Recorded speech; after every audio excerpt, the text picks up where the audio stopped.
following is a presentation of the High Spot Podcast.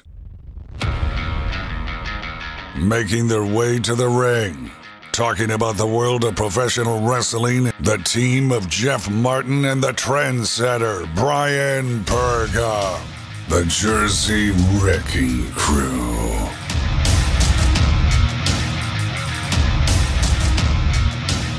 What is going on, guys? You are listening to the High Spot Podcast. I am Jeff Martin alongside my tag team partner, the Trendsetter, Brian Berger. We are back with you for another episode. We are on the road to WrestleMania. Follow us on all our social media at High Spot Podcast. Go on our website, highspotpodcast.com. We are on the bodyslam.net website. You can catch all our articles there and the show there as well. Subscribe on YouTube and Trendsetter. We are back. And really successful interview last week with Abraham Washington, so pat ourselves on the back with that one. You mean Jeremiah Constantine? Jeremiah Constantine. Formerly known as Abraham Washington, making waves, breaking the internet because a lot of people have listened to what he said on the show, and hey, we're getting some traction there. And you know, we saw on Monday night, which we'll talk about a little bit, that the Monday Night Messiah is kind of you know, it's not original if you know what I mean. Yeah, I mean, a lot of people are going to say, hey, you know, you really can't prove, you know, anything. And that's true. We just want to let you get me that tape. I want that tape. We just want you to be the judge. We just want to put it out there, and we want you, the fan, to be the judge. That is all. That's all that we can do. We can't go up against the machine like the WWE. But again, though, we can just give you the bits and pieces that are similar, and you fans be the judge. I love how we're making the members of the crew the judge, the jury, and the executioners on this topic right here. Oh, and it's yeah, cool because, again, it's open for debate. And you know, ideas get used up time and time again. I've had a lot of people tell me, oh, come on, you know, that just shake it off. I'm like, oh, it's just similar. Whatever. It's your opinion, but we're just providing you, you know, the ability to, you know, come to your own judgment and your own conclusion of what exactly you think is the case. Are there similarities? Yes. Hell, there's so many similarities. But also, too, WWE will put it in their way. They'll you know, make you think they'll spin it their own way. Spin it, exactly. So that it looks like it's their own creation. Yeah. So, again, though, thanks to Abraham Washington, formerly Abraham Washington, Jeremiah Constantine, for being on the show last week. Trendsetter, again, I can't stress enough, WrestleMania is around the corner. We've got Super Showdown. We've got AEW Revolution. We've got Elimination Chamber. And so many other things to discuss. And, man, it just seems like there's always something to discuss, especially on the road to WrestleMania. Well, let's talk about something that's been on my mind, guys. And, guys, make sure you follow us on all our social media platforms at High Spot Podcast on Twitter and Instagram. Also, make sure you follow us on our YouTube channel, High Spot Podcast, where you see all the things that we've done in terms of the interviews we've done for the show, the conventions we're going to go to, especially in Tampa Bay, that we're going to be providing content for you guys, as well as follow my stuff here that I put on YouTube, Adventures with the Trendsetters. I cover the world of the adult film industry for your listening and viewing pleasure. And also Jeff's podcast, too. The podcast, Jeff's taking on the XFL and doing a great job there. First episode came out this past Tuesday. It was going to be Monday. It came out on Tuesday. Great analysis. I listened to it myself, too. And yeah, maybe I'll be joining in a little bit. I'm a little bit weak on my sports, Jeff. I think you did a great job, and that's the only compliment I'm ever going to give you, so get used to it now. But yeah, just a lot to talk about. It's the XFL Pod Show. Follow on Pod Twitter Show. At the XFL Pod Show, a little bit of podcast. So the Pod Show. So there you go. And it was really fun doing it, and it'll be on bodyslam.net. It's on YouTube. It's all podcast platforms as well, under the High Spot Podcast brand. So yeah, excited about that. Well, man. let me ask you a question. Since we're on the XFL right now, what do you think? We're in week 2 right now. People are like bashing it for week 1, but let alone bashing it. There are a lot of people that I know are just laughing about it, and people that you know, I won't mention any names, but close-minded people. Yeah, they're just making fun of it, you know, making fun of the names of the teams, and like not really giving it a fair shot. But when you really look at it, there are a lot of people from the NFL, former players, current players that haven't been signed. I remember one specific one, Greg Olson, who's now signed with the Seattle Seahawks, you know, talking about the excitement for this league. And actually, some of the rules are pretty interesting. The gameplay is pretty interesting. So they're looking forward to it. It isn't like before its first inception where it was competing against the NFL. Now it seems more like they want to be what AEW is to the WWE, an alternative of football, where you have this ability now after the Super Bowl to enjoy it. So from week 2 right now, you mentioned something pretty important to me. You said the scoring has to change. What do you think they can do implement-wise? We know talent's a big factor, but what do you think is the biggest thing in terms of scoring and having high scores in this game to open up the offense? It's like in the NFL, man. It all comes down to the quarterback. The quarterback is the man.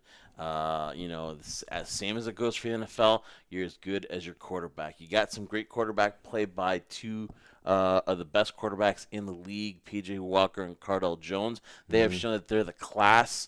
Their teams, as well as their quarterback, are just a notch above the other teams.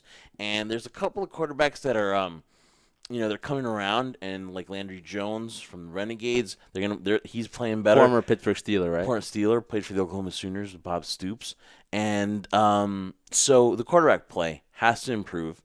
The offense has to score, and the league has to mandate these teams, hey, guys, you got to get your act together, because no one wants to see 17-9. No one wants to see a team shut out. The Guardians were, to me, out of all the teams, were the most fraudulent ones, because they got a victory against Tampa Bay, which is the worst team in the league, and they just basically spit the bed against a better team, and the DC Defenders getting shut out, and they got problems at quarterback. So whether you're a believer in Matt McGloin or not, they got quarterback issues, and we'll see what happens. That seems to be a common theme in New York, right? Yeah. You have problems at the quarterback position. Jeez, I've never heard that one before. Well, at least our quarterbacks, though, New York Jets and Giants, at least there is some promise to them. Matt McGloin's a journeyman quarterback. He's in his 30s, and, listen, Kevin Gilbride's dealt with Eli Manning, a Super Bowl champion, and now it's a little step down. Yeah, now people confuse him for Eli Manning. Yeah, exactly. So to make a long story short, here in the XFL, the quarterback's got to play better.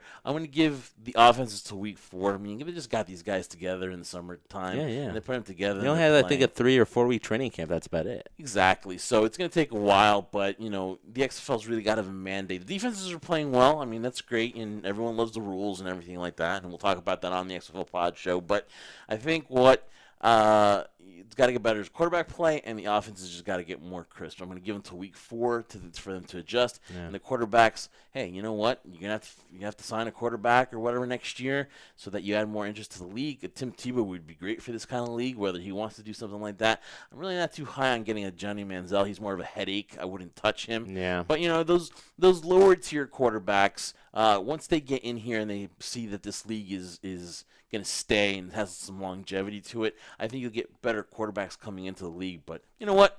Hey, that's why it's awesome, man. It's a first-year league, and like I said, at the end of the day, you can point out to all these other things, but the quarterback, Trendsetter, you've seen it with the Chiefs and Pat Mahomes.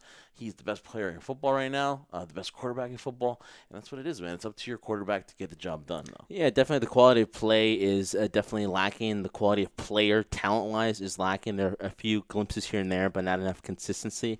Hopefully that slowly builds up. It's a 10-week league, guys, so, hopefully within 10 weeks we have some progression like Jeff mentioned before. He's giving them to week 4. I'm giving them the whole season. Let's see what happens. It's a condensed season to begin with in terms of how these teams have been put together in training camp. I think the league's been put together well enough because it had 3 years to put together as opposed to 1 year last inception. But you know what? Looking forward to it. It's an alternative now. I think it's the ability where I think down the road, like 4 years, 5 years from now, if the league still exists, and I think it will, it could be a situation where NFL teams, and they collaborate with the XFL, that, first-round picks or second-round picks can play in the XFL to get that much-needed experience. Yeah, so. And like you said, you start from the beginning, and this always sticks in my head, is when you say perception is reality. Yeah. And the same thing, this league has gotten a little bit more respectability with its play. It seems to be very popular with the betting guys, with Las Vegas. Of course. A lot, yeah. It's popular because of that. And hey, if that's one of the reasons why it becomes a league that goes into its second and third year, and it's because of that partly, hey, that's still something, and it's going to keep interest in the fans, in the gamblers, and the bettors, and that's fine. That's great. And isn't that what it's all about too? The gamblers and the bettors. Screw the fans. Yeah. Well, but So again, though, all that kind of insight you can catch on the XFL Pod Show. Thank you for letting me talk about a little bit about the XFL here, and I had fun doing it, man. It's like nice branching out. And listen, I always use a partner. So Trendsetter, anytime you want to come on, talk football. I mean, I thought this was a great combo here, back and forth about the league. But when you join me as my second wingman as a camera, maybe I'll join you in your pod show. I'm I'm joking. Okay. No, but I understand what you mean because it's a different I wouldn't feel. voluntarily not go to Vegas. No, but honestly, you've been more of a sports guy than I have. I'm more of a generic fan. Like if I really want to do my homework, I could do back and forth with you. But you're way more knowledgeable in sports than I am, and I completely give that 100% to you because you follow a lot more than I have. I sporadically. Yeah, but you know. But I know. Yeah, league, know all that. Yeah, of course. And with a new league like this, it's kind of exciting, and I'm actually kind of excited for it. The first inception of the XFL was kind of like, this is so cheesy and dumb, and this is just, how long is this gonna last? And when it lasted a year, this one I feel like you said, perception is reality. Unfortunately, I don't follow my own advice there. I'm gonna give you. It looks like it has some feet to stand under in terms of the way they're presenting it, the way they're trying to do it professionally, and with the people they have commentating on it. I think it's worth giving it a shot, guys. If you love football, give it a shot. I know I give you tons of work outside of this, and that's the understatement. And I love you for it. Yeah. But I want you to do me a favor, a little homework for next week when we come back here on the show. PJ Walker is the quarterback for the Houston Roughnecks, and that's another name that a lot of people like to make. Yeah, I've seen him play. He's really good. If you take a look at this week 3 because they're playing I think it's going to be a beatable team in Tampa, right? So they're probably going to go 3-0. Take a look at him. Take a look at his highlights and tell me, just from your eye, the eye test, do you think he could at least vie for a starting position in the NFL? Okay, I've seen highlights of him. Yeah. I know who he is. Yeah. His style of play, New Jersey guy, actually. Yeah, his style of play reminds me he's that mobile quarterback, but he can throw the ball. He's not looking to run, but he has that ability, that mobility, the athleticism to do that. So, yeah, I think he's kind of one of those breakout stars. Trendsetter, I love it, man. You're describing exactly what he is, and I think you've done some research on this guy already, too. He is very fun to watch, I watch YouTube. Yeah. I see the highlights. Yeah. When I can't watch the game. You can watch the highlights, and you can catch all the analysis on the XFL Pod Show. Yes, Go on Twitter, follow us at the XFL Pod Show. So I got the information from. There you go. There you go. So I listened to it. Give us a chance. But Trendsetter, look, NXT TakeOver Portland. What can we say? A lot of people love it. It's over. It's over. It's over. A lot of rave reviews, which is fine. A lot of people thought this was the most stacked card in NXT so far. It is moving to that kind of 2.5-hour stage, close to 3 hours now, because that's what they want. They want extended matches. And honestly, I like it better on Saturdays because I'm still like in the weekend mood. When I get home on Sunday, I'm just beat and I'm just not in that same mood to turn on wrestling. Oh, yeah, it's the tail end of the weekend. You're exhausted. You're already starting to dread Monday. I know all pay-per-views are on Sunday, but just something about this one because I'm so used to Saturday. A little bummed that it wasn't on Saturday. Let me ask you this: was this the first time it was on a Sunday? Because it really feels like this one was centered on itself. NXT TakeOver Portland was on itself. Mm-hmm. It wasn't piggybacking off like an event like Survivor Series or Royal Rumble. So this was the first time I could ever remember it kind of being a solo thing, which I think it was successful in that end, but. I kind of feel you when you said, yeah, I'm kind of used to it on a Saturday than a Sunday. But hey, maybe there's something different. Maybe this is really the next step in whether it be Triple H's ideas or whoever is helping assist running NXT that they legitimately want to. I think we got a glimpse of it obviously during the Survivor Series when NXT won the Survivor Series and were supposedly the dominant brand. They're treating it now like a brand. They really want to treat this like a brand, and they've obviously done house shows and they've visited areas. But now it's going to be curious how far they want to extend this because, let's be honest, Jeff, when you look at the roster, let's look at the roster on Raw and SmackDown, right? Filled with talent, and mostly about 75% of them are in catering. They're either doing superstars or they're doing main event. Or they're not even going and helping out Matt Hardy at all whatsoever. They're just not at all. They didn't even help out Edge, too. It tells you, geez, if you're a veteran in this business. Catering is amazing. Yes. Jeez, I really need to figure this out one day. One of these days, screw meeting legends. I want to go to catering if I ever go backstage. That's where it's at. But look at the roster also of NXT. It's stacked in terms of talent that we already know that have been established, that have come from the independent scene that we're seeing now currently on NXT. Some people have returned from the quote-unquote main rosters of SmackDown Live and Raw. They're now competing in NXT. 2 examples, Finn Balor, who successfully defeated Johnny Gargano. We'll get into that. And then Charlotte coming back now, answering the question that she's going to compete for the NXT Championship at WrestleMania. But then everybody else in the Performance by the way, you Center. can say Women's Championship now because the WWE has gotten off of that, and you can now call it the NXT Women's Championship. Thank you, WWE, for giving me the permission to say that. But You're you know what? I'm going to now. say it the way I want to say it now. But, just the talent in the Performance Center, and it's building up. It's stacked, and it is a brand of its own now. I think we can finally safely say, especially after this show, and I think it was a successful show. I wouldn't say it was a home run, but I thought it did live up to the billing in terms of how the card was stacked up and how they built up these storylines leading to TakeOver. I think, honestly, I can finally say, at least with 100% clarity, that they're treating this like its own brand. It's no longer a developmental league. Yeah. So here's the thing, though. If it's doing so well, why are they still losing in the ratings to AEW? That's a good question, and I really feel the wrestling's there. I mean, it's solid. Is it because the fans really love the guys from Being the Elite that much? That's the huge factor to why people are going to be going to AEW, or because it's still that new thing, that new toy, so to speak, that everyone wants to play and try, and people know what NXT are, so they'll DVR and they'll watch that. How do you think we can get people to DVR AEW and watch NXT? Is it going to take stars like Charlotte and Finn Balor to come on the show to cross over, and then that's what's going to make us want to see it? Or do we see Charlotte every Monday night? Do we also are going to run to watch NXT and see her on Wednesday nights? Well, I think you asked me about 15 questions right there. So did you get all number one here? You basically kind of answered your first question, though. You said, like, why are they still losing the ratings? Here's my opinion of why I think it's still happening, and you alluded to it. It's familiar now. People know what NXT is. Before, when it was starting, from its inception to the TakeOver events that were at Full Sail, they moved on to the larger arenas. They're piggybacking off WrestleManias, and they started going into the same buildings where the big events were going to be, whether it be Royal Rumble or SummerSlam and things of that nature. They built up to the point where they've developed their name. They know what NXT is now. The talent comes back and forth, but with AEW, I think it's a different venture because it's the new cool thing to watch. It's a different take on what we look at, what you want to call sports entertainment or professional wrestling is. So I think that's why AEW is ultimately beating NXT in the ratings, because when you look at AEW, and I'm sure they don't sell at every single house show that they're doing now, or every single Dynamite show that they're doing, but from looks of it, still looks like it's significant in the sense that it takes me back to the days of WCW Nitro. It's something different as opposed to what I'm used to seeing.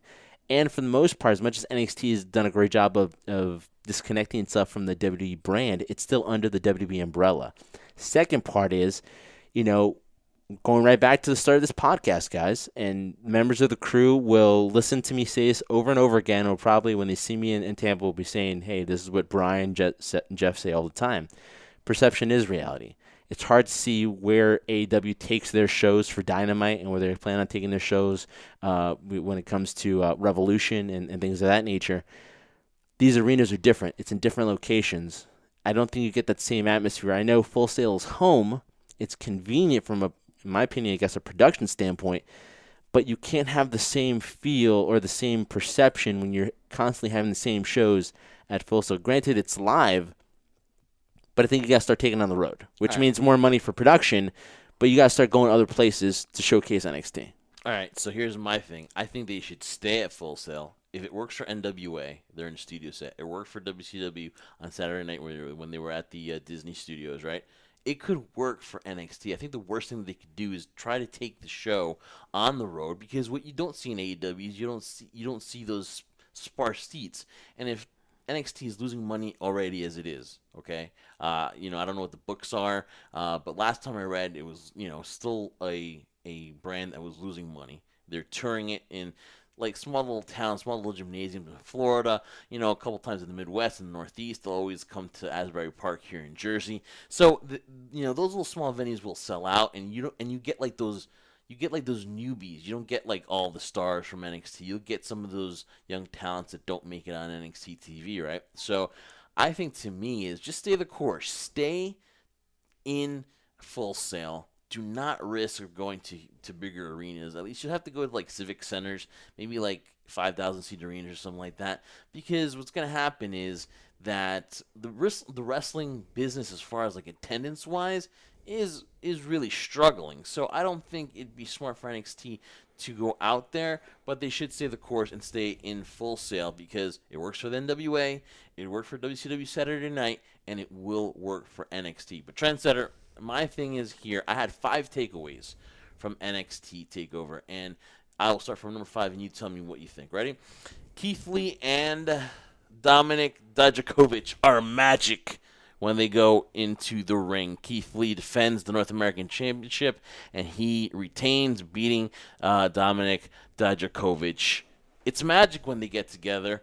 They have tremendous matches. This was the 5th match that they've had already in NXT. Keith Lee, now it's 3-2. Mm-hmm. And like I said, man, it's just a chemistry, man, just when they gel. And it's probably one of the best matches of the night.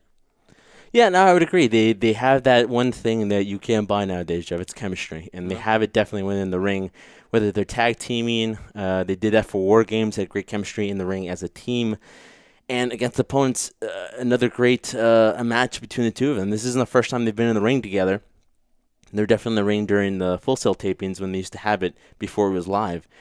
Yeah, I would agree with that. When they're in the ring, it's literally magic. And especially for guys of their size, doing the moves that they're doing. Now, sure, a lot of wrestling purists would be like, if you're the size of a guy like Keith Lee, or help me here, I'm going to butcher his name. Dominik Dijakovic. Although, we hear that name over and over again repeated, I still can't say it.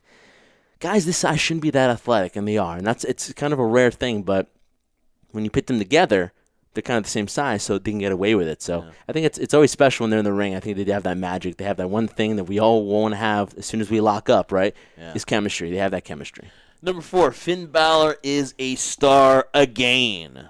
I wouldn't say he's a star again. He's always been a star. He just hasn't been positioned in the sense that, and again, when I mean positioned, he doesn't need to win all the time. He doesn't need to win the championships. He doesn't need to look strong. He just needs to be put in situations where he can showcase his talent. I think they tried to do that, but, I think ever since he got himself injured when he hurt his shoulder and had to relinquish the Universal Championship, just never been the same. They never. I think WWE, Vince McMahon, whatever, didn't have the confidence that he could be in that position again, that he could draw, which to me is a mistake in terms of I feel he could draw. Now maybe not in the capacity that some experts might say, oh, you can't draw. He can't sell out WrestleMania. He can't sell out this. Okay, well, fair enough. Agree to disagree. But now in NXT, people know who he is. He's comfortable there, and he's being put in a position, of course, we know Triple H is running the show there, that he's being put in a position where he can highlight himself and really be himself, which is why he made the claim, the Prince is back, the guy we've always wanted to see, not this clean-cut, cookie-cutter guy, which he does a great job of doing, but I don't really feel it's authentically him in terms of a character and his creativity. Now he has the ability of doing it on NXT, and the platform's growing, so I think it's a great fit for him. So I wouldn't agree with that statement. He's always been a star. Now he's just given the ability to shine. Yeah, I mean, his star, he is a star in my eyes, always has been a star. I guess what I wanted to express was that, it finally took him to be put in the right situation for us to see, what he really was. And he kind of got lost, and, we knew what he was coming up from NXT, and it kind of got lost there on Raw and SmackDown, and now I'm glad to see that he's being used to his best abilities. That Gargano match was really, really good. I know people were going to take Keith Lee and Dijakovic as the best match of the night. I'm going to go with Finn Balor and Gargano as the best match of the night. Number 3, run-ins are so much more badass in NXT. Charlotte coming out with that leather jacket and just beating up on Rhea Ripley. I thought that was tremendously freaking cool. Trendsetter, I think that run-ins are much more badass in NXT. They are when they make sense and they're done correctly. Now, I'm not an expert to say, oh, how do you know they're done correctly? But sometimes you can tell when it's going to happen, and other times you don't. And just the ability of you never know when it's going to happen, that creates that dynamic where it's exciting, it's new.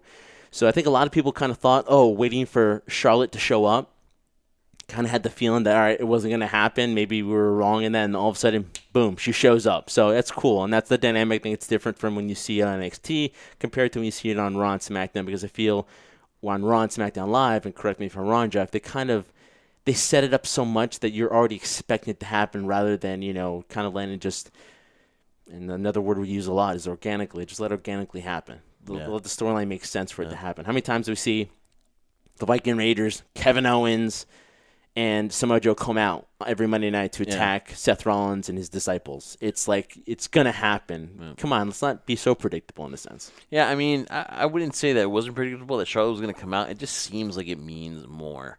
I just think that you don't have that many in NXT, and it just means more, like an invasion. It always seems like it's an invasion, when Charlotte comes out and when you had or anybody from the main roster. Yeah, when you had the Survivor Series angle when they were coming to NXT. So it always feels like an invasion. It feels more badass. I love that aspect of NXT. Run-ins are the best on the blue and it's now the blue and gold brand. It's not the blue and gold. It's the black and gold brand now, not the black and yellow. Thank you, Mauro Ranallo, for pointing that out to us at NXT TakeOver Portland. Number 2, the Bruiserweights are over huge. It just works. Trendsetter, how much fish can Bobby Fish fry if Bobby Fish could fry fish? Oh, God. It made no sense to me. I didn't think the audience was really behind it, but I guess that's what's cool right now. And I've always been somebody who's always enjoyed tag team wrestling, as you know, right? We've talked about the Hart Foundation, the Rockers, the Killer Bees, the British Bulldogs. The list goes on and on. I'm leaving so many other names out there, but there's always the dynamic between the teams. Look at Kyle O'Reilly and Bobby Fish, right? And I could care less how much fish Bobby Fish could fry. A lot of fish, Bobby Fish probably could fry fish. And fried fish is pretty good. But I could care less. Yeah, it's delicious. And this is coming from a picky eater, guys, so take my word for it. It's delicious. But those two are very different, too, and yet they work well together. Now that you have, Matt Riddle and you have the Bruiserweight, definitely different types of personalities, different ways they go about it, but work well as a team. And that's what I like right now, for the mere fact that you're not doing anything with Matt Riddle now. You're not really doing anything with the Bruiserweight. So what do? Let's put them together as a tag team. But it really wasn't like, at least from the standpoint of NXT, it didn't feel like it was, you're not doing anything and you're not doing anything. Get out of catering and be a tag team. It really felt like there's some thought behind this, and it seems to be working out. They have that momentum going for them. And right now what I think is vital, in my opinion, with NXT is that we spoke about the roster and how deep it is in terms of the talent they have in the Performance Center, the developmental talent, but also the established talent they currently have on the roster too, which, 2-hour show, you still can't pit them all together. I really think tag team wrestling is the answer. If you're not doing anything, try to develop a team so at least you get yourself on TV. If that tag team division can be strong, I think that can be what holds NXT together. So then when they do separate, then people that leave for other promotions, whether it be the UK, SmackDown Live, or Raw, they have the ability of being stars when they separate the teams together. So I think the tag team division is great for people who are not doing anything right now currently. And number 1, hard to be mad at Gargano after all Ciampa has done to Gargano. It's still fresh in my mind, their matches, their feud of the year, everything Ciampa did to Gargano and Candice LeRae. It's very hard for me, for a few months later, for Gargano to turn his back on Tommaso Ciampa and me feel bad for Tommaso Ciampa. I'm sorry. Yeah, it sucks that he didn't get his Goldie back, but I think the rush to get them in an angle for WrestleMania weekend, you can tell, but it's just too soon. I really can't feel bad for Ciampa having his friend turn on him, as Ciampa did the same thing just a year and a half back. I mean, I just can't feel sorry for him that much. You're 100% right, man, but the way they want to put it together, the way WWE wants to put it together is that, you completely forgive all that. When you saw the special of Ciampa dealing with the neck surgery, and then the moment where Gargano finally won the title, granted he was supposed to beat Ciampa for it to end the rivalry completely, have that moment on stage with Candice LeRae, and now, all is forgiven, which made Johnny Gargano look like a complete puss, to be honest with you. Let's be fair here, right? He just constantly got the short end of the stick all the time. So it's cool that he's now turned it on him. The main thing they'll be selling is it's a different dynamic now. Now Ciampa's the good guy, which I don't agree with because I think Ciampa's a lot better as a heel. I think it's this natural thing that Gargano is the baby face. Yeah, it's natural now that he's come back from injury. He's the face. Yeah, and now this is going to be, okay, we're doing this again. I think really they wanted to do this just because to have Ciampa turn after, like you said, the whole sentimental thing with the neck injury didn't make quote-unquote sense. So now we have Gargano paying him back now for all the misery he caused him throughout that year rivalry they had. And now they're finally going to have their final match, supposedly, you think, at WrestleMania. The one they should have had at 35. Ciampa had injured his neck and required surgery. So I really think they're banking on that. In terms of logic behind it, and we've been lost on logic before, Jeff, and it doesn't make sense, especially when we're talking about professional wrestling or sports entertainment. I think that's the reason why they're doing it. I'm like, okay, what more can they do in a sense? I talked to the Moody Barber, and he was like, really? Again? We've seen this 100 times? And he wasn't that moody, and he was getting moody just talking about it. And I was like, yes, Moody Barber. Please don't butcher my hair. It's going to happen. Like you did mine, but no. Oh. No, that was just a misunderstanding there. But would you agree that's the reason why they're doing it, though? Yeah, I would agree. And there's a rush to get the best card possible for NXT Tampa to take over the WrestleMania weekend. So, again, though, I would really feel weird if I really felt that bad for Tommaso Ciampa. Let me ask you this, Jeff. And I know I'm thinking way ahead, but hey, that's what I do, right? After this is over between Gargano and Ciampa, what more is left for them to accomplish in NXT? I'm curious. Yeah, but is there anything more for them to do than to finish this rivalry? Ciampa doesn't want to go up to the main roster. He said that he's got a couple of, I'm not going to say years, but he has a couple matches left on his bump card, right? Yeah. So he said he'd rather wrestle a few times in NXT than have to do that rigorous schedule on the Raw and SmackDown. So I don't think he's going anywhere. He said he'd rather retire first before he gets moved to Raw or SmackDown. So I think he's in it for the long run. What about Gargano? So many things. Like Gargano can have a world title run. I mean, it's their place. It's their brand, so you don't want to see those guys go. So I think what they're going to try I can't see guys that are mainstays with the company. No, you're right. I mean, I can't see that. You know why? Because I think the way they're building up Finn Balor, he's due for that. So if you put Johnny Gargano there, you're basically just, hey, Finn's not getting any younger. He's more hot than he's ever been right now, theoretically, in terms of how you're trying to establish him in NXT. I just think there's no place, a North American Championship. I think Keith Lee's kind of establishing that until he builds himself up to pit for the NXT title. I think Finn's in that direction right now. Pretty soon he'll be in that spot. It's a good problem. So to me, Johnny kind of gets caught in purgatory. No, I get it. It's a good problem to have, but it's like, you need to make space for other guys. And Johnny's been there for a long time, so is Ciampa. So I'm kind of curious, after it's all over, what direction did they go? Because if they do another match of this, I'm like, all right, I put my hands up. I'm like, it's a good problem to have. And I actually got ripped because someone told me that in my top 5, I did not put Bianca Belair being a star. We already know she's a star heading into this. Yeah. Right? I'm just a little surprised that the match ended the way it did, because I thought that it was just rather odd. I think they wanted to rush to get Charlotte in there and attack Rhea Ripley. And but listen, we know that Bianca Belair is a star. I want to give myself a pat on the back, Trendsetter, because I did, again, the preview predictions for bodyslam.net. I got every single match right except Tommaso Ciampa. Are you a little bit surprised that they didn't go with the feel-good story and have Tommaso Ciampa get Goldie back? Because I had every other match freaking right, but except that one, because I had Tommaso Ciampa winning and not Adam Cole. I was kind of starting to think that all this bad luck that the Undisputed Era was having was going to go all the way up to the NXT champion. But one thing I'll say about Adam Cole, I will say is that, yes, he has been the greatest NXT champion. I'm going to say number 1 has been Cole. I think he surpassed Finn Balor. Really? Okay. Yeah, and then another thing, too, is that I am surprised that Tommaso Ciampa didn't come out victorious, but of course they went with the Gargano angle here, costing him the match. No, I'm just surprised you would say Adam Cole had surpassed Finn Balor in terms of being one of the greatest NXT champions in that promotion's history. But in terms of Tommaso Ciampa not winning, I can't say I'm surprised. I didn't really expect him to win. I thought either it's going to be Adam Cole retaining.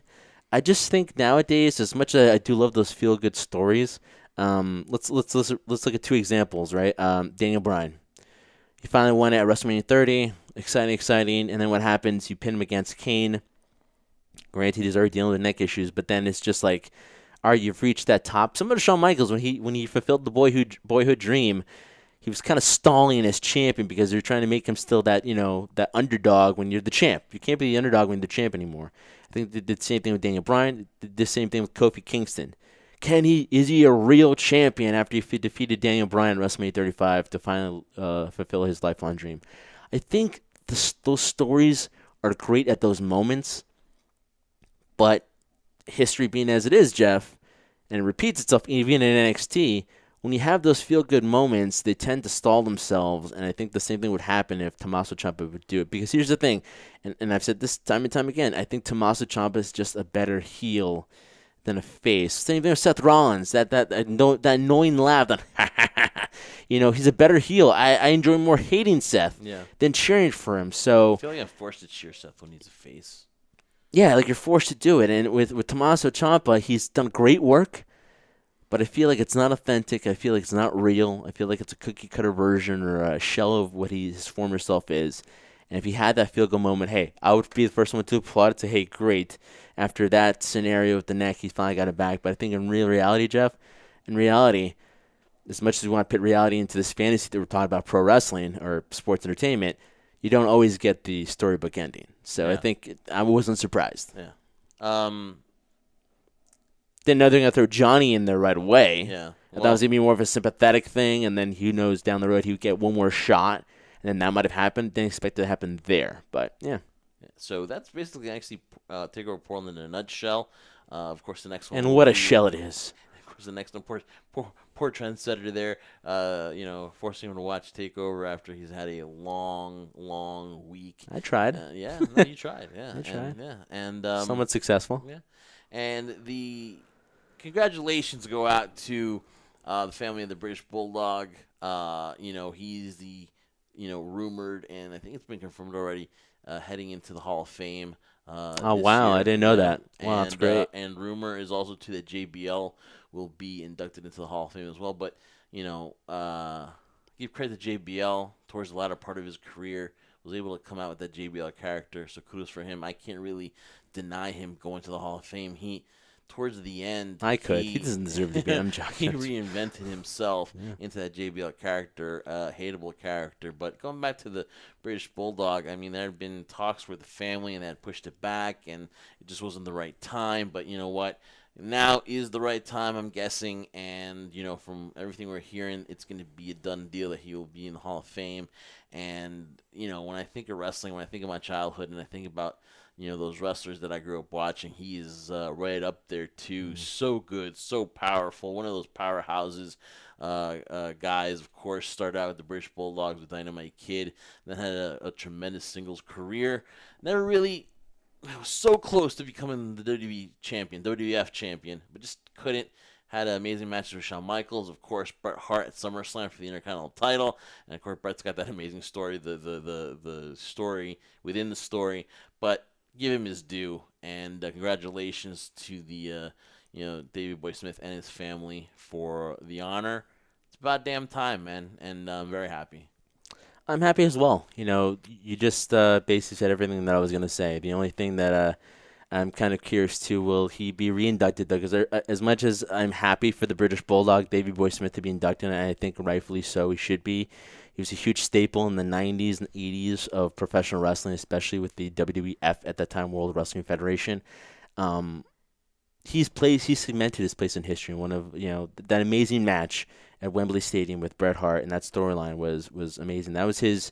As much as Bret says, that wasn't really his shining moment. It was Bret's shining moment in terms of what would lead on to his championship run as the WWF champion. I think that was that moment for the British Bulldog finally to cement himself, saying, "Hey, listen, I'm somebody who can sell out an arena." Granted, it was in Wembley Stadium. It's in Great Britain. He's British, but well deserved. But now I'm curious too. Will they ever induct the British Bulldogs? Because they were one of the best tag teams out there. I understand it's controversial, but a lot of those things have been pitted aside from time to time. But he's another guy that could be two-time Hall of Fame. Yeah, it's another guy. But so excited for him. It's always going to lead to that question about Owen, and it's not the question, does he deserve to be? It's just other things that you can control. But when you see Jim the Anvil Neidhart, when you see the British Bulldog, when you see Bret in there, a guy that's obviously missing there is Owen. Brian Pillman, of course. Just because I think of him when he was here in WWE with the New Heart Foundation, I think of him too. But with Brian Pillman, sorry, real quick side note, with Brian Pillman, he was so significant, even in his time in WCW, and during that scenario where he was the first ever of his kind in terms of so ahead of his time as a high flyer and light heavyweight champion. So he cemented his place in wrestling, and so I think that's significant enough for him to be in the Hall of Fame. But for Owen, it's one of those things too, where like, hey, maybe Jeff, for me sentimentally, I want him in the Hall of Fame. When you look at statistics, I guess, if we're trying to break this down in sports, people will question, does he deserve? I mean, he was only a champion. He's tag team champion. I think he does. His merits and his statistics in wrestling prove it to be what he's done in WWE. But I think the whole situation with the family. Yeah, that's what it is. That'll be the thing. That I don't think it'll happen anytime soon. Plain and simple, that is what it is. There's no question that he deserves to be in the Hall of Fame. And again, also rounding out the Hall of Fame class are rumored to be the Bellas and Jushin Thunder Liger. So it's a tremendous class for this year's Hall of Fame in Tampa for WrestleMania weekend. Trendsetter. Like a sun. Na, na, na, na, na, na, I can't wait. You better come with that song. Not the one they did for NXT, right? Please do. I mean, come on. If they go to dun dun dun dun dun, I mean, that'd be nice, but it's like, you gotta come with that song. Don't give me the generic Ricky the Dragon Steamboat theme song, you know? No, they won't do that for him. They did that for Steamboat and the Ultimo Dragon when he first came in. No, they gave him that NXT song that we saw when we first saw him perform at TakeOver in Brooklyn. They'll probably give him that one, but I would love to hear the original song from New Japan. I mean, that's Jushin Thunder Liger's theme. Pay the freaking royalty, Vince. Come on. I mean, everyone will rock out. It's not about you, Vince. It's about Jushin Thunder Liger. Exactly. Give him that. So, yeah, give him that. He's earned it. So, again, there's so many things to get into. I mean, you've seen the Randy Orton performance against Matt Hardy. Let's just say, when Randy Orton is motivated, he's brilliant, right? Yeah, and that's always been your biggest gripe with him. Like, sometimes it doesn't seem like he's motivated enough. He's kind of stalling. He's going through the motions. He's motivated for this. It's exciting. It's intriguing. We haven't seen Edge in a long time, so it just builds up the anticipation. When will Edge return? Because God knows nobody in the back's helping anybody out in terms of Matt Hardy and Edge, so might as well him do it himself. And it definitely builds up excitement because not only has Randy done a great job, and hey, I'll give credit where credit is due. Randy's really been carrying this really well, doing this all on his own. Edge can't be there week to week. So. And when Edge comes back, man, the excitement's going to be for him to finally come back to WrestleMania after so many years off. And that's when we're going to focus more when we get that revenge by Edge, because right now he's just kind of, we're kind of waiting until the next time he comes in. But brilliant job by Randy Orton. But what I really wanted to get into is we got two more things to talk about here before we wind it down here on the High Spot We podcast. wind down when we want to wind down, Jeff. Ruthless Aggression. I like. I didn't see it. Was it good? It's really good. It's really good. And one thing that I will say is that Vince is one hell of a coach. Because he motivated. Of course, everyone knows that speech when he had everyone on the Raw roster. He called them out to the ring. They wanted to find the next guy. Talk about Trendsetter. Imagine losing Stone Cold Steve Austin and The Rock, kind of like simultaneously, right? And then you have to find that next star. It is vital for your company. After that failed invasion, angle, and now you have to make stars because we want fresh. And when you had down in OVW.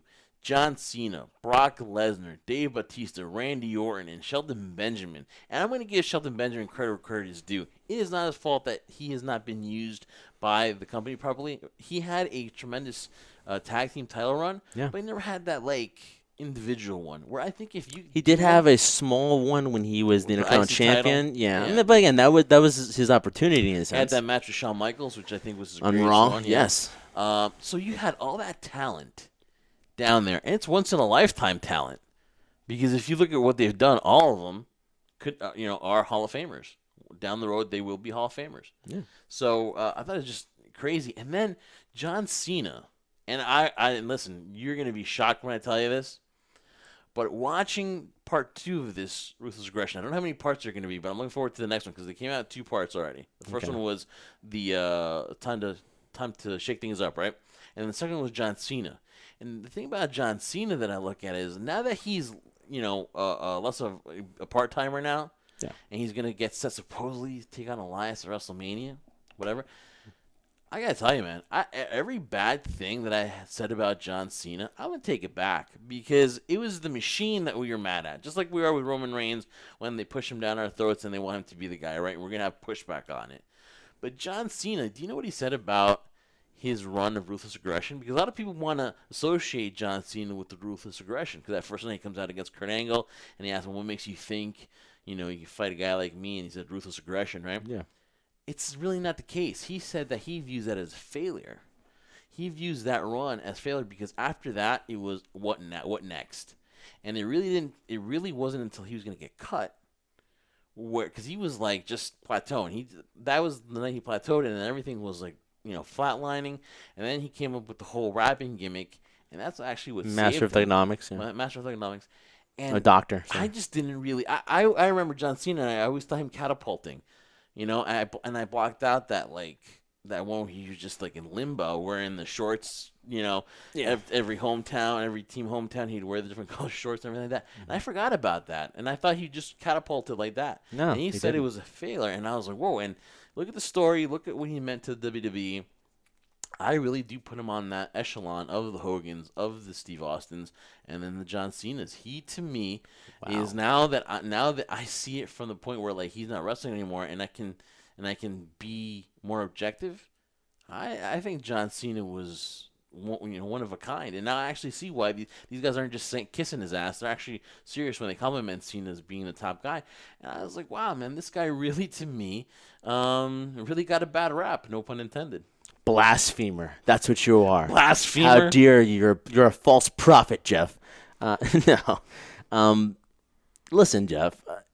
From the time when we first ever did this podcast and started, God knows how many years ago now. Feels like forever working with this guy. But ever since then, we've been in the whole John Cena era because we come from the Attitude Era and the whole transition to Ruthless Aggression. And then before you know it, John Cena became the poster boy of that. I don't say I would agree with John Cena. And if I were to see him face to face, I would look him dead in the eyes and say, "Hey, punk, I'm gonna shoot you some truth now." Because here's the thing, yes, in terms of a failure, from the moment he fought Kurt Angle to he was wacky roll-up guys, they called him. Yeah, it wasn't a success, but it got him in the door. He was chosen for a particular reason. Anybody else could have gone out there. Shelton Benjamin, Batista, Brock. I think Brock was already established at that time. Anybody in the back, Brooke and Brawler could have walked in there and said Ruthless Aggression. But no, they picked him. And when he did it, it was believable. Granted, his wrestling skills and his attire was ridiculous. And it took a long time for him to get even, he'll admit it, to somewhat amicably decent. But that was success because that was his launching pad. As much as you want to say, oh, that role was terrible when he became the doctor of Thugonomics, that's when it worked out when it was about to be cut. Yes, but still, you had that opportunity. You're hanging on by the skin of your teeth, but you know what? You were in the game when anybody else back there at OVW or any place else or in Louisville, whatever, want your spot. So I wouldn't say that was a failure. That's what I tell. That's what I tell John, and John would be like, "Well, you can only control what you can control." He would talk that manner to me. But then the other thing I would say too is the mere fact that everything I've ever said about John Cena, whether it be on the podcast or in front of you, and the frustrations when he beat my favorites time and time again, and we're like, I'm so sick of John Cena. I hated John Cena, the character, because when he was the master of Thugonomics, yes, it's so easy to boo him because you want him to get his ass kicked. Now he's John Cena, hustle, loyalty, and respect, which he lives by. So a lot of what he does on television is close to who he is, but I hated the character, although it was a portrayal of him and what he believed. I hated the fact that he was so cookie cutter and he did all these stupid jokes. I wanted to see more realism. And to me, when John Cena was at his very best, of course, towards the tail end of his career, or when things got very personal, he would shoot with people. And that's what I loved the most. And that's why I was like, you know what? That's what's selling me. Yeah. That's how John Cena sells me in. Granted, I've never ever discredit what this man does for the Make-A-Wish Foundation, what he does for children, the work ethic this man has. I mean, the mere fact when he fought Batista, I think it was at SummerSlam, got an issue with his neck, had to get surgery on his neck, and then came the next day with a Band-Aid on his neck because he was that committed to the company. Even when I disagree with him calling out The Rock and saying The Rock was committed, when I was like, this fool is actually calling out The Rock when The Rock actually set this road for your dumbass. That's how I felt at the time. Yeah. And now John Cena sees it from Rock's eyes. So ultimately, I've never discredited John Cena. I think he is one of the greatest in terms of that. What's it like for Vince McMahon? I think Vince McMahon is one of the greatest, at least at that point, motivators because kind of like, and this is more of a regional thing, guys, if you don't understand, but the New York Giants used to have a head coach called Bill Parcells. He's the kind of guy that you hated so much because he would be on you all the time, and sometimes he would pit people against each other, but that's what a coach does. He motivates you. So even if you hate his guts and want to do something productive just to prove him wrong, you're still motivated to do it, and that's what Vince did. And I think at that time, if you lose The Rock and Stone Cold Steve Austin, you're like, wow, what do I do now? But at the end of the day, there's nobody bigger than the industry. It will always continue whether there's this huge star or not. Everybody said the same thing about Hulk Hogan.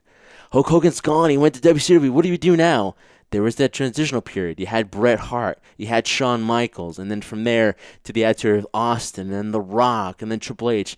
They had the talent, but it just took longer because at that point, the main focus with any sports team, Jeff, what we're dealing with now, now Roman Reigns isn't in the picture anymore, right? Now, Drew McIntyre's in that scenario, and now we're worried, is Drew McIntyre now going to be influenced by the machine? Is the same thing going to happen to him? Are they going to ruin him? Blah, blah, blah.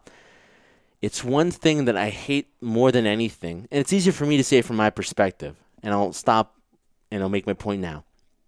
When the company spends too much time on that one particular or two particular individuals and doesn't spend time developing their talent, that's what happened with them. Like, what's next for John, right? Yeah, that's what happened to them. And that's all they care about. And, that's pretty far from CM Punk's version. Yeah. What's next for John? Yeah. I'm looking forward to watching Ruthless Aggression. But, John Cena, I've always given him the credit and respect he deserves. Hate what he did in the ring. Hate what he did in terms of a character because I just hated his guts so much. But respected the man so much because he's earned everything he's gotten. People want to talk about him burying people, and you know what? If you want to take John Cena's spot, you have to outwork him, and at that time, nobody outworked him. Yeah, definitely. So check out Ruthless Aggression, man. Definitely worth watching it, and I'm hooked, man. I don't know how many more episodes are going to be, but I will be definitely watching it. There's got to be more than 3, though, you think? There's got to be more than 3. There's going to be more than that. But one thing that I just thought about Trendsetter, and I was on social media and I was checking out, and I'm not gonna say who, but they tweeted out something to the fact that there's always been the rumor going around that WWE loves collecting talent. Whether they use that talent or not is another question, but they love collecting these top pieces. These top to them, they're like their toys, right? Kind of like what we thought of Eric Bischoff when he signed everybody in WCW. They wanna sign each shiny toy, right? So rumors circulated around early last month that Triple H is intent on trying to lure Okada into the WWE. Now, I said that Okada's smarter than that, and I thought that he would maybe think about it for a little bit, but at the end of the day, I think Japan will always be on his mind. Things could change, yes, but I would say that Okada would never go to WWE. Mm-hmm. So now they're saying that when the Bullet Club stars, when their contract expires, Triple H is going to go heavily and pursue Jay White. Now, this is my take, and then, of course, you can have a rebuttal. Jay White, to me, is on the verge of becoming that next guy, that superstar. He's on that right now. Maybe you can complain that maybe he didn't carry the IWGP Heavyweight Championship the way he wanted to. Maybe the run wasn't what you guys expected. He lost it to Okada again here at MSG. We were there. We saw it, right? To me, Jay White, if his contract is to expire somewhere down the road, I would say stay with New Japan. Sign a multi-year deal, get better, and not hone your craft, but just continue to get that match after match that you saw Kenny Omega do, that you saw Okada do, because he is unique. He is unique in New Japan. He is unique because of his style. Because also, let's be honest, he's non-Japanese and he's a main eventer, right? Mm-hmm. But in WWE, I don't think he would be unique. I think he'd just be one of the guys. Now, I'm not knocking Jay White's ability to step out of the shadows and be his own guy and do those things. But I think that he's more unique in New Japan, and I think he should think about being there for a few more years than going to WWE and signing there for the big money. Now, Jay White, if you do sign with WWE, you know what it entails. You'll get the money, and you'll be there, but there is no guarantee that you will be allowed to step, up and be that guy, to be that unique presence that you are in New Japan. If you know that going in and you still sign with the company, then I will tip my hat off to you and know, hey, you know what? You believe in yourself, and that's great. But know what happens. Know what it entails. If you take that money from WWE, know what lies ahead. Stay in New Japan. Trendsetter, what say you? Well, you made some valid points, Jeff. I would agree that if WWE comes calling, it's easy for me to say don't do it. But we all know careers are really short. If you look at it from the sports athlete's perspective, especially a pro wrestler, I'm not even talking about sports entertainer, a pro wrestler, you don't know what's going to happen a year from now, 2 years from now. You bet on yourself that it's going to be good. But there's that big money. I couldn't deny nor question Jay White's signing. But again, to go with the mentality, if you get signed, even if they're throwing all this money at you, which they have the ability of doing, doesn't necessarily mean you're going to be promised anything. Because you can go to NXT, or you could go to NXT UK, or you could go to SmackDown Live, or that, and you're going to rebuild yourself again. Granted, you think you build a name for yourself. We all know, with very few exceptions, though, very few, which I can't think off the top of my head, that once you're in WWE, you start from scratch. Everything you've done outside of here means absolutely nothing because the WWE bubble is a bigger bubble. It's a bigger world. And so you're starting from scratch and you're starting from the bottom. You'll have the initial momentum of people who know who you are, and then you'll be brought down to square one again. Are you willing to do that? If you can say yes and answer yes and deal with the outcomes of what happens if you're not successful or if opportunities are you're not positioned to put in the right direction, that's on you. But in terms of re-signing with New Japan, I'm kind of torn between that, and this is the reason why, Jeff. You're right. He is unique to New Japan. But you know what? So is Kenny Omega. So are the Young Bucks. So was Marty Scurll. I'm not just mentioning all the members of the Bullet Club, too, but I'm just the ones that, off the top of my head, Hangman Page. These guys were talented. They were unique to New Japan Pro Wrestling. So was Fergal Devitt. So were Doc Gallows and Carl Anderson, the Machine Gun. They're all unique. But I feel as much as we talk about how New Japan's taking those next steps to the States, I feel with the current regime that's in New Japan, they will never, ever let, in my opinion, a Gaijin, an American, be the face of their company. Because they're so pit on guys like Okada. They're so hell-bent on preserving the history of the company that they don't want to progress the future of it. And so to sign a multi-year deal with New Japan, I don't know. And I'm not saying that AEW is the answer. I'm not saying Ring of Honor. I'm not saying NWA Power is the answer. But maybe, at this stage in your career, you can only do so much with the Bullet Club. Because he wants to be his own man. Much like Marty Scurll. It's so easy for him to go to AEW and join his friends and make money and make good money. And then you have the Inner Circle versus the Elite. That's money right there, right? He chose to stay with Ring of Honor when they were doing nothing with him. Attendances were down. There's nobody there in the building. And then he went to challenge for the 10 pounds of gold. Wow, we're all excited. He's now going to sign with He's going to sign. We don't know. He re-signed with Ring of Honor. What did that cause? Like, what reason was that? Shocking. It was shocking. It was a huge head scratcher. Oh. But it prove the point more. Marty wants to be his own man. He doesn't want to ride the coattails like he could. He wants to be his own man. I feel the same when I look at interviews that he's conducted with Jay White, and hopefully one day we'll have the ability to speak to him on the show, maybe in Tampa. Who knows? He wants to be his own man. I think the Bullet Club will always be there. It's a great force. It's a great pedestal. But it's not the end-all, be-all. Yeah. And much like, one more side note, much like with Triple H and DX, and this is where I'll give Triple H some credit, too. They could have rode that out, whole DX thing, as long as they wanted. But Triple H was like, I can't do this anymore.